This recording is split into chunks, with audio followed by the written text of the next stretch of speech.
Welcome back. We have Shelby Volo joining us from Abbott Wealth Management. Welcome back to the show. Thanks for having me. You've been coming in quite a bit lately, yeah. and I like that. Yeah, it's good. Yeah. So we're talking today about estate planning. Specifically, if someone has made you the executor of their will, are you ready for that position? Do you know what it entails? So Shelby's going to talk to us a little bit about what it does mean to be that person. Exactly. So I think it's a topic that not a lot of people want to discuss, and then a death does happen, and then it's like, wow, I totally have no idea what my responsibilities are. Everything that comes into being an executor or even just being a beneficiary named on an asset in the estate. Okay, so let's start with scenario one. We have some pages lined up here, lots of information. Is this the first page, or should we go to the next one? You got to go to the next one. So what happens if somebody close to me passes away? Scenario one, you are the beneficiary. Yeah, so in this example I said, your grandmother has a $200,000 RSP or a RIF, and she's listed you as the sole beneficiary. You might wonder, well, how does the tax work with that? Am I being taxed? Does this count as income to me this year, and so on and so forth? But actually the beneficiary isn't taxed, and it's actually your grandmother counts the $200,000 as income to her own estate the year she passes away. So she would get all those implications the beneficiary wouldn't.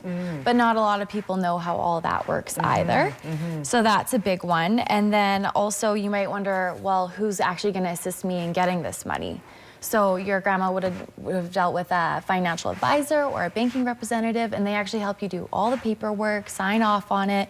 You give them a death certificate, in the name of your grandmother. Sometimes they ask for a will, and then it can take probably around, 2 to 4 weeks to settle that account out. Okay.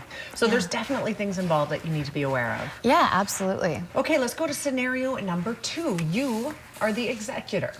Yes, so it's a very big job to be an executor, and you actually really should think about who you would want to be your executor. So brother, sister, children, your lawyer, maybe a good friend, but you want to make sure that they're a trustworthy person because, it is a big job, and they are fulfilling your wishes and what you want to happen with all of your assets. And so a lot of people wonder, well, with all these responsibilities, am I getting paid?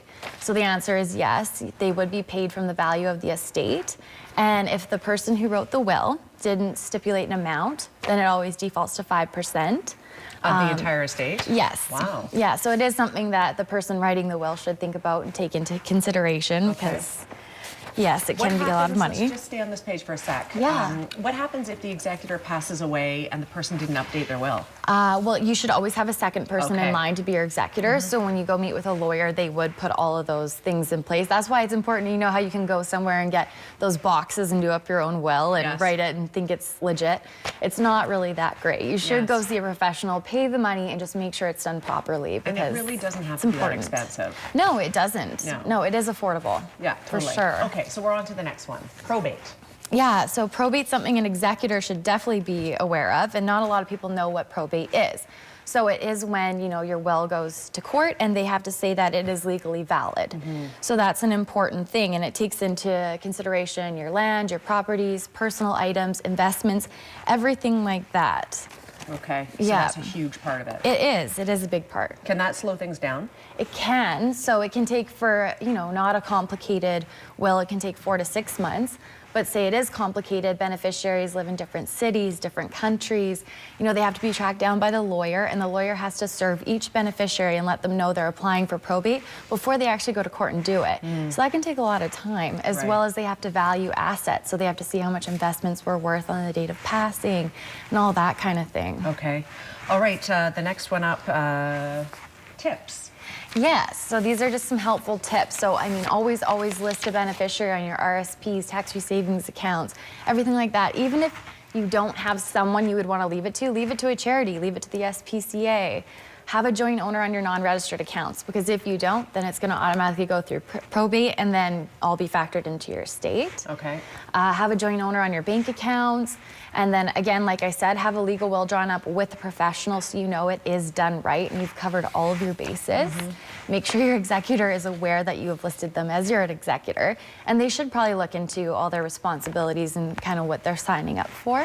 And lastly, insure your debts. So let's say you're single or you're not married, you don't have any kids, But someone is going to have to make your mortgage payment. Someone's going to have to make your hydro payment. So wouldn't you want to maybe have a small life insurance policy? They're going to get that paid out quickly, and then they have some funds to pay those bills, so they're not financially obligated.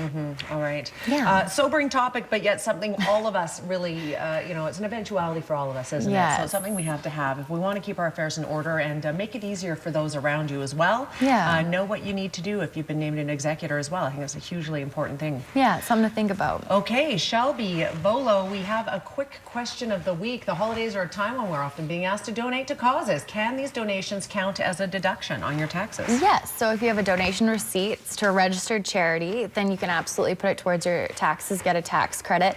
And the government actually has a little calculator on there that you can go and say how much you donated and see what your tax credit's going to be. Awesome, very important. Yeah. Okay, Shelby, thank you so much for being here today. Thanks for having me. You're very welcome. Info@abbottwealth.com as well. Their phone number 372-3736.